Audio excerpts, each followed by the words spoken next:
Is there such a thing as a Queen's tour? Oh, yes. The Queen can manage very easily.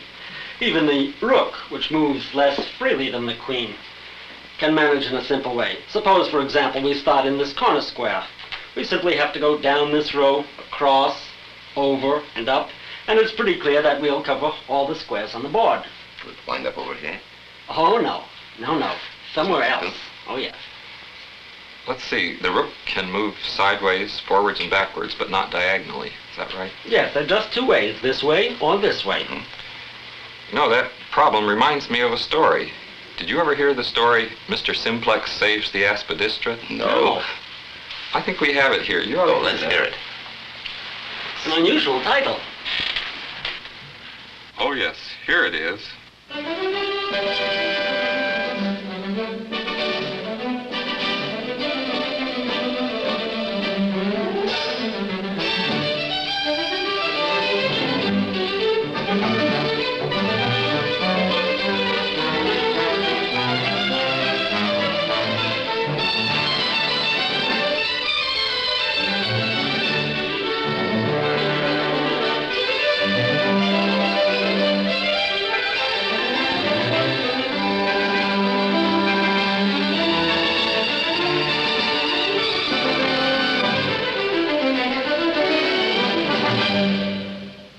Why don't you read it to us? I'd like to. I think you'll enjoy it.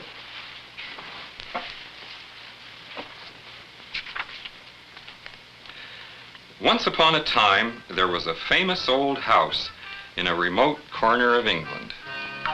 And the people of the town decided to make a museum of it. So they hired a bright young man named John Simplex to come down from Cambridge to organize their museum. One dim day, Mr. Simplex showed up to go poking through the old house.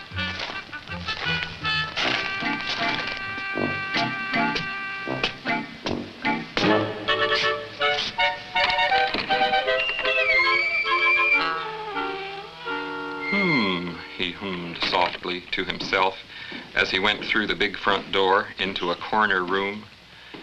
What have we here? 9 rooms on the museum floor? Yes, 9 rooms laid out like a tic-tac-toe pattern. Good wide doors joining all adjacent rooms. Ah, they knew how to build in those days. Let's see. There must be a back door, the old servants' entrance. Oh yes, here we are. Back door at the opposite corner of the house from the front door. Seems a bit odd, but it might be useful for the museum. So Mr. Simplex hung up his hat and umbrella and went to work.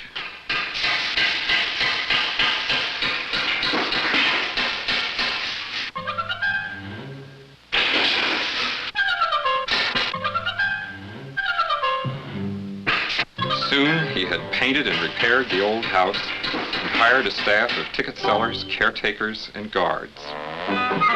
Came the opening day, and people flocked to the old house, for Mr. Simplex had advertised well, too.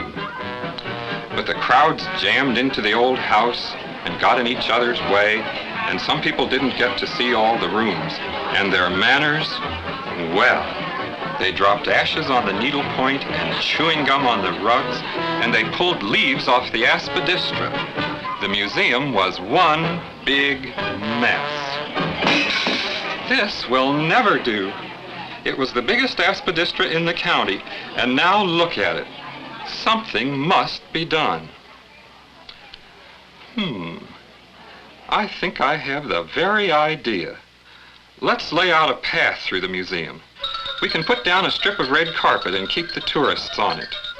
Everyone will enter the museum at the front door, follow the red carpet through each of the 9 rooms in turn, and leave by the back door. Now, how should we lay the carpet?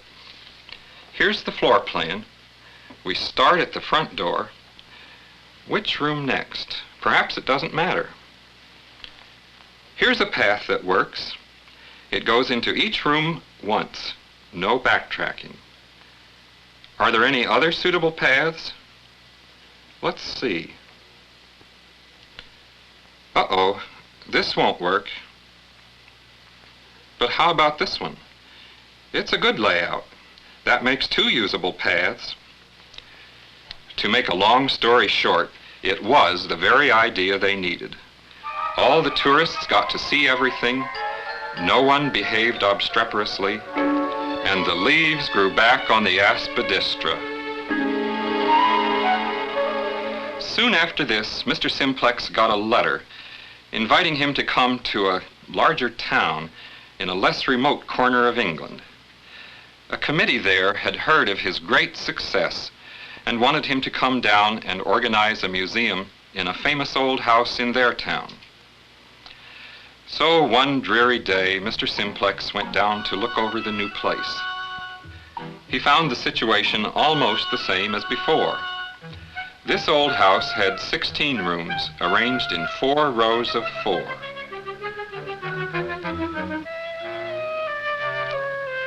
A front door at one corner of the house,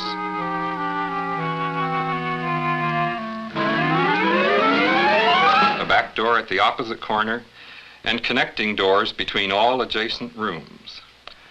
Hummed Mr. Simplex softly to himself. What we need here is another tourist path. Let's see now.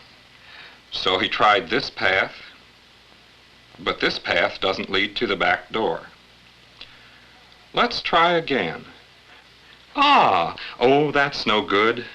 The tourist path mustn't go into any room twice, but there must be some way to lay out a tourist path for this museum. Or is there? Is it possible to lay out a tourist path through the 16-room museum? Remember, the path must go through each of the rooms just once, and it must lead from the front door to the back door. Mr. Simplex didn't realize it, but this is actually a mathematical problem. True, it doesn't look much like the problems commonly asked in mathematics courses, but our conception of what mathematics is changing rapidly these days. A great many problems are being analyzed and solved nowadays by mathematical methods. These methods involve not only computation, but a big dose of logical reasoning as well. Professor Henkin, how about applying some of this mathematical reasoning to help poor Mr. Simplex? Okay. Let's take a look at the floor plan that Mr. Simplex is working with. Here is the square museum floor. We need 4 columns. Here they are. And now 4 rows, 4 by 4. We put in the front door, put in the back door, and we're all set. And what is Mr. Simplex trying to do?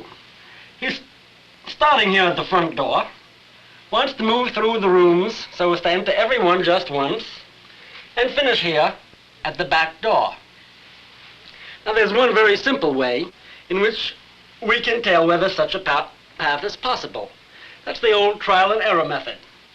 We start at the front door, move into some room, try another room, another, and we keep moving this way from room to room until, hopefully, we find that we have completed just the kind of path we're looking for. Or else, it may be that we would fail. That would happen in case we arrived at a room from which all the doors lead to rooms that have already been entered. Then if we do fail, we come back to the front door and try again, moving from room to room. Now if we had a 2-by-2 floor plan, then this method of trial and error would be very easy indeed.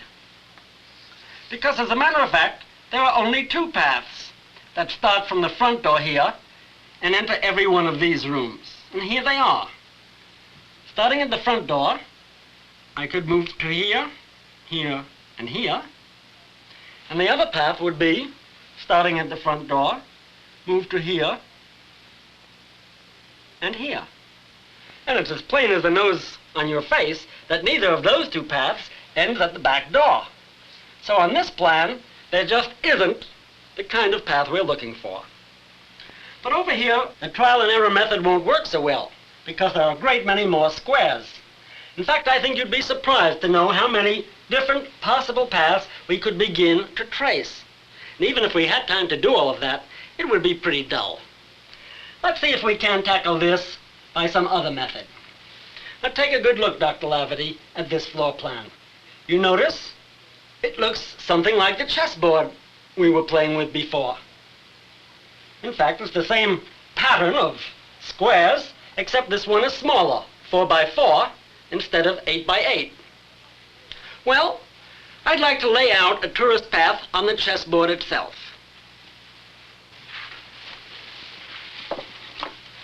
Here, let me put up a front door at this square and the back door at the opposite corner. Dr. Hlavaty, would you mind putting it there? And suppose a tourist has just entered.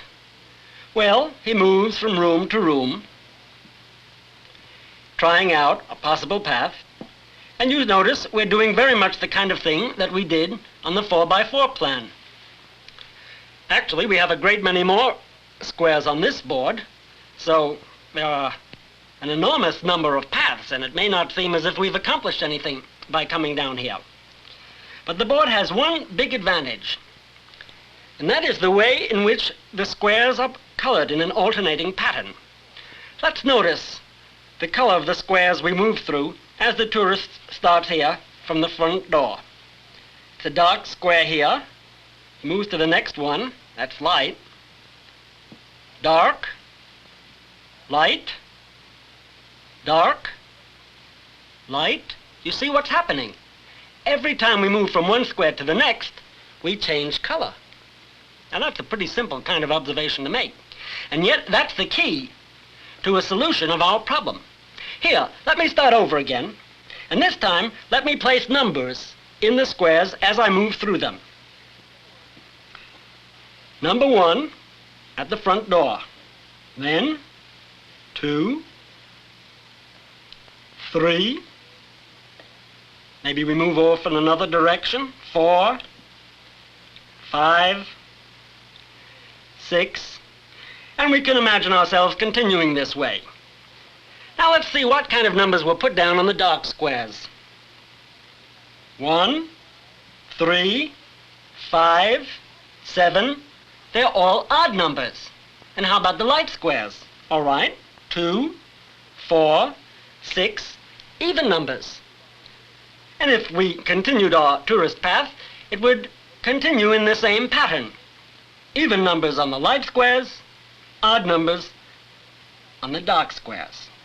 All right, how many squares are there on the whole board? Well, we have 8 columns, 8 rows. That makes 64 squares altogether.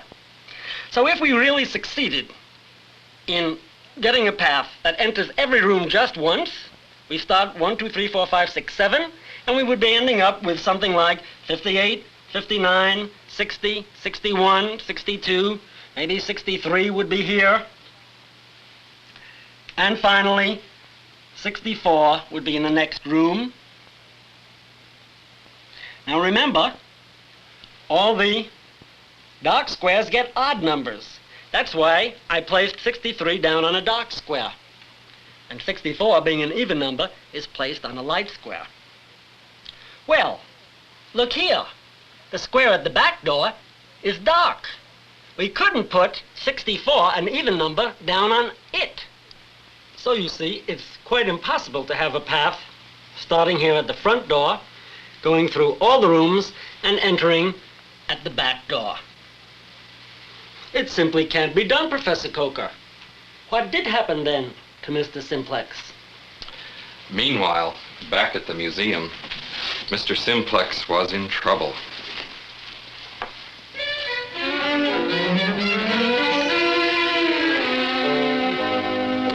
The committee in charge of the museum decided to replace Mr. Simplex with an Oxford man.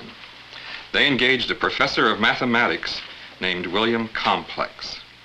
As soon as he arrived at the museum, he was able to solve the problem.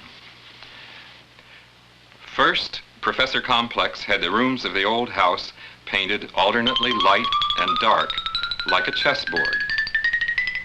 This done, he showed the committee that the dark rooms would have odd numbers on any tourist path, and that the last room on the path, number 16, would be light.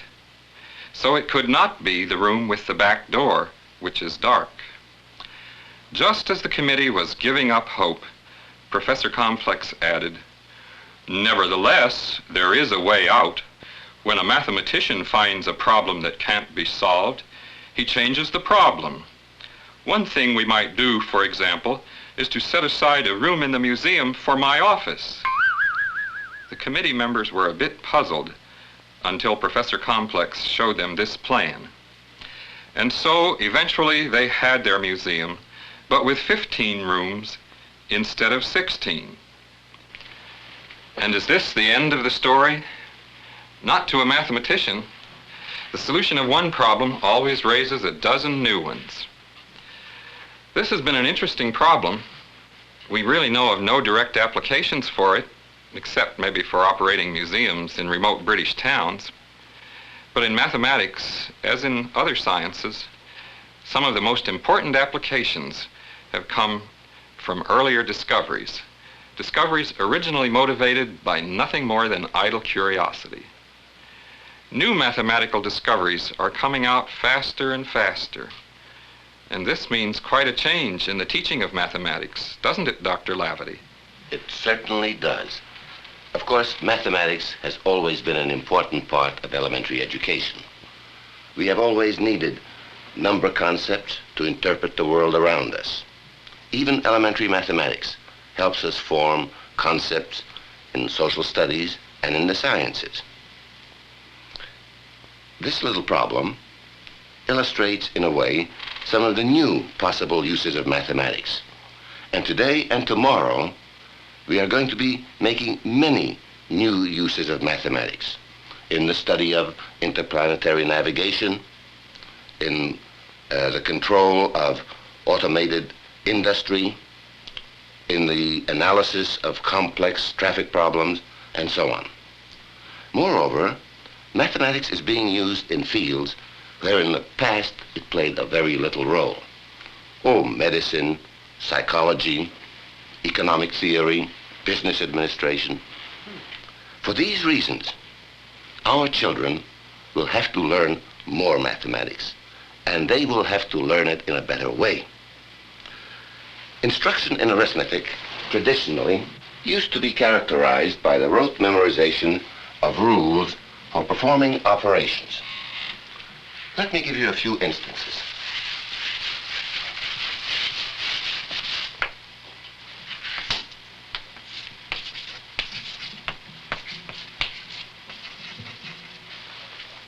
Multiply by 10. Move the decimal point. Do we move it here? Or maybe we should move it here. Divide by 100. Move the decimal point. This way? Or maybe we should really have moved it here.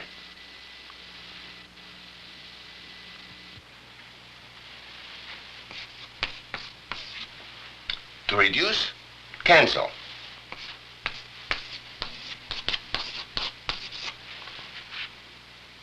But how about this?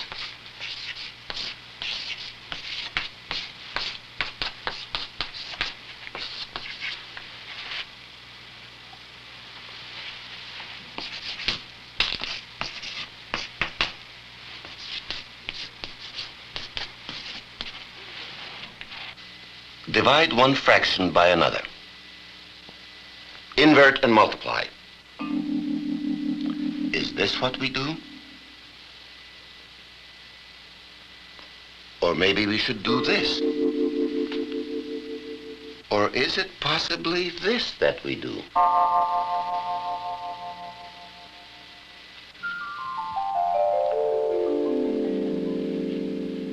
What are the rules? And how can we remember them? And if we don't remember them, how can we solve the problems in spite of that? To answer these questions, and to enable our students to solve problems of a kind that we can't even predict today, it is not enough to teach them the rules. We must give them such an understanding of basic mathematical concepts that they will be able to devise their own techniques for solving problems. For example, what are some of the number concepts they will have to understand? The concept of number to answer the question, how many? The concept of number to answer the question, how large? The use of numbers to answer the question, where? They will have to know new kinds of numbers. What lies behind the four fundamental operations? What is addition anyway? How do we carry? And where to? Our pupils will have to understand the concept of a number system and its laws. And precisely because we study numbers within a system, our pupils will have to learn mainly a few underlying principles, rather than a great many special rules to solve special problems. Also, because we study numbers as an evolving structure, it is important for elementary school teachers to understand the whole structure, whatever grade they may teach. The first grade teacher must know how the concepts introduced in the first grade will develop by the sixth grade.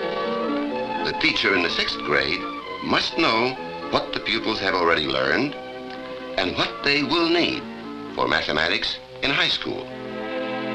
As improved programs of mathematics appear in the elementary schools, parents as well as teachers find that they have to restudy for themselves and review the basic principles of mathematics. They need to understand the new concepts of elementary mathematics so that they will be better able to help their children. Moreover, mathematical ideas are being brought in earlier in the curriculum than they used to be.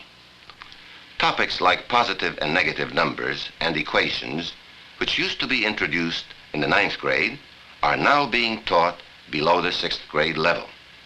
Geometry, traditionally a high school subject, makes its first appearance in kindergarten.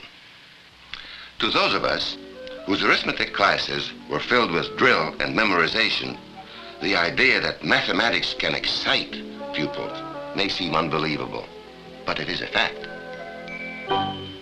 And it isn't only children who can enjoy mathematics as an intellectual exercise. Teachers and other adults also are finding a new interest in mathematics. See if you aren't intrigued by some of the problems Professor Henkin has up his sleeve. Okay. Let's go back to the problems of Mr. Simplex and Professor Complex and see where they lead us. You remember, Mr. Simplex was concerned with a 3x3 floor plan. Let me put one up here. Mr. Simplex showed that a tourist entering the front door could enter every room just once and leave the 9-room museum here at the back door.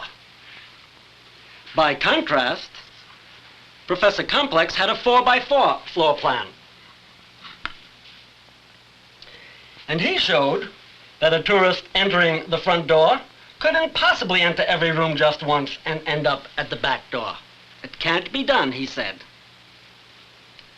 And we showed something like that earlier when we were working on our 8x8 chessboard. Now, the mathematician loves to do something that he calls generalizing.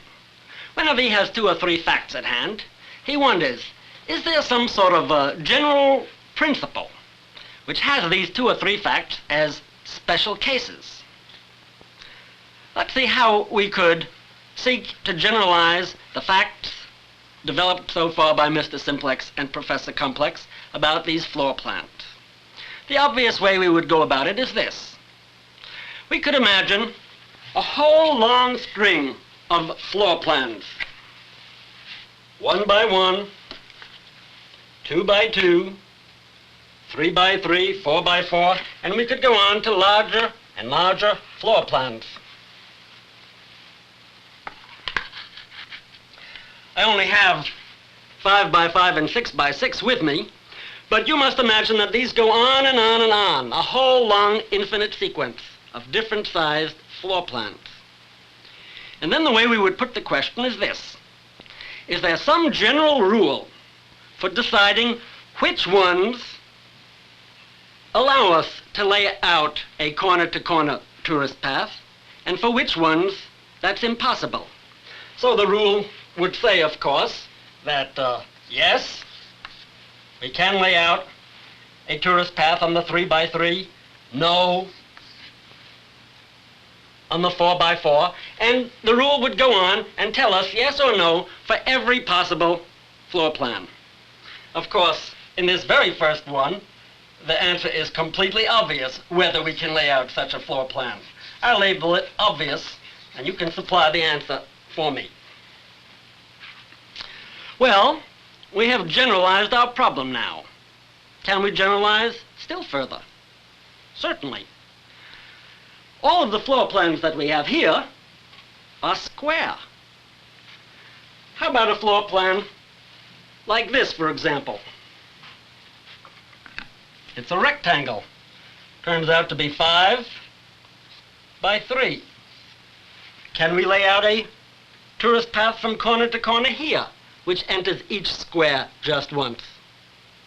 If you solve this problem, try it. Try to generalize it to rectangles of other shapes. And for that matter, no reason why you should confine yourself to rectangles. Think up some other shape floor plans and see if you can tell for which ones the tourist path is possible and for which one it isn't. Now, the problem that Professor Simplex was working with leads to other problems than the ones we get by simply changing the size and shape of the floor plan, as we have until now. For example, there is the question of the office. You remember that at the end of his work, Professor Simplex went to the committee and pointed out that if they would give him 1 room for his office, leaving only 15 rooms for the museum, it would be possible to have a tourist path through those 15 rooms, entering each of those rooms just once. And if you think back to the floor plan which Professor Simplex showed to the committee, he had chosen for his office this room here, right next to the entrance room. Now suppose he had decided to take some other room in the building for his office. Perhaps one near the back door, or perhaps he may have wanted this one, for example. Could he still have laid out a tourist path through the remaining 15 rooms, starting at the front door, entering each of those 15 rooms just once, and ending at the back door? Well, it turns out that not every choice of an office will allow that kind of a tourist path to be laid through the remaining 15 rooms. Your job is to try to figure out which rooms can be used for an office for Professor Simplex and which ones cannot. And if you succeed in solving the problem for this floor plan, try it on some of the other floor plans that we have discussed here today. Now I want to discuss one more problem, which is suggested by the analysis Professor Simplex made on our 4 by 4 floor plan. Let's go back to it. You remember, he showed that if we start at the front door in this room, which is black on this floor plan, and if, forgetting about the back door, we just take a trip which enters each room of the building just once, then the last room on that trip, room number 16, cannot be another black painted room, but must be a red painted room. But which red room can it be? Altogether, there are 8 red rooms on this plan. Can we get, for each one of them, a path ending up on it? Or will only some of those red rooms serve as terminals for tourist paths beginning at the front door and entering each of the 16 rooms just once? Try to solve that problem first for the 4x4 plan and then, generalizing, for some of the other plans we've discussed. Professor Kocher, it's been a pleasure to discuss these problems with you, and I want you to know, too, that that was a very fine story of yours. I enjoyed it very much. Well, thank you. Dr. Hlavaty. It's been nice to be with you. Say, I believe you're the 13th man I've shaken hands with today. I'd better find someone else to shake hands with. Well, if you do, you'll be in the majority. Actually, most people will shake hands an even number of times today in the whole world. That's odd. Isn't it? But it's true. However, the number of people who will shake hands an odd number of times today in the whole world is even. Now, just a minute. Do you mean to say you have some way of knowing the exact number of people all over the world who will shake hands an odd number of times today? I didn't say we could determine the exact number of such people.